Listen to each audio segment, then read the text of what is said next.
Okay, at this time, we'll invite Dennis Hisey up for the El Paso welcome. Thanks, Sean. Good morning. Glad you're all here. We are more than happy to host the CCI conference here in El Paso County. By now, you've picked up your registration materials, and you've had a chance to look through it. You know we're going to deal with all the stuff the challenges that we deal with all the time. Child welfare, veterans services, highway maintenance, state mandates, some open record stuff, criminal justice, county jails, economic conditions, economic development, and a little tax policy thrown in there too. We rarely talk about the arts here. In fact, we maybe don't even think about the arts here. And that may not have been what you think about when you think of El Paso County, but we have a lot of artwork in our county buildings, and we think it's kind of cool. A little known fact, even to the locals, the arts community is very important to us here in El Paso County. It's worth about $72 million a year, and in the Denver metro area, it's up to about $1.8 billion annually. Here in El Paso County, the commissioners have for many years encouraged school-age artists to display their works on our boardroom walls. And every year we adopt a ceremonial proclamation recognizing October as National Arts Month. This year, we did a little more, and we now have both permanent and rotating artwork on display in El Paso County office buildings. And I have to tell you, it's been fun to watch the citizens come in the doors on a dead run. They have their car tags or their ballots in hand, and their plan is to get in and out of a drab county building in just as quickly as they can. But then they stop to look at historic paintings of old fairy tales, a modern painting by an artist who was inspired to pursue her artistic talents while working at CCI, and two groups of photos with very different messages. We have a quick pop quiz. So, who's this?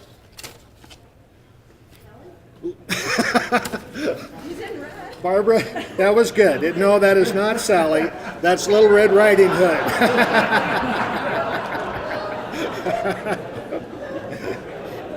Okay. How about this one?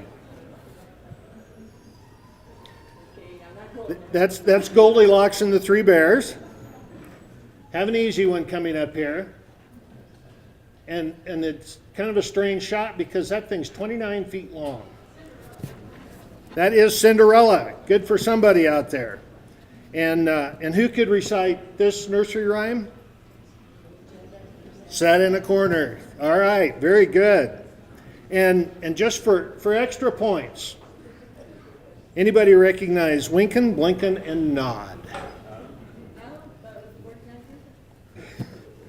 So the art experts tell us that these are important works of art from a well-known Great Depression-era artist named Leon Bradbury.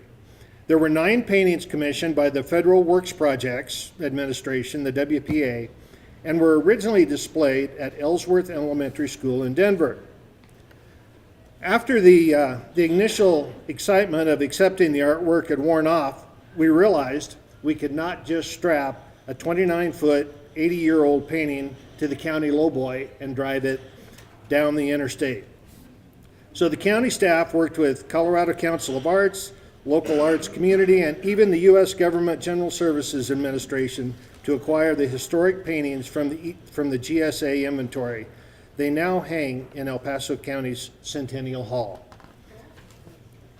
Blazing Saddles is coming up next here.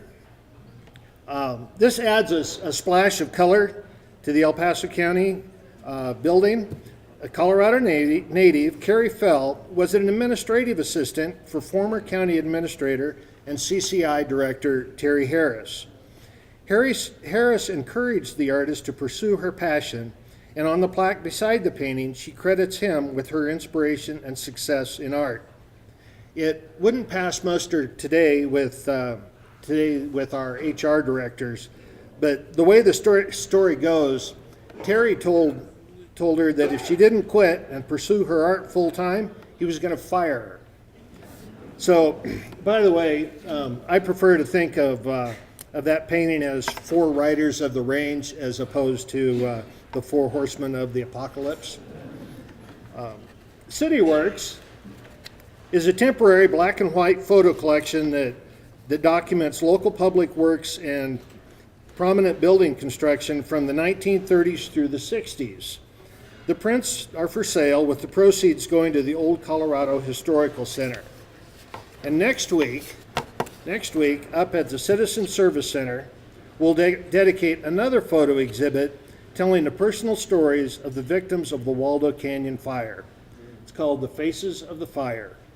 The collection is by nationally recognized photographer Wendy Pierce Nelson, and it will be on permanent display.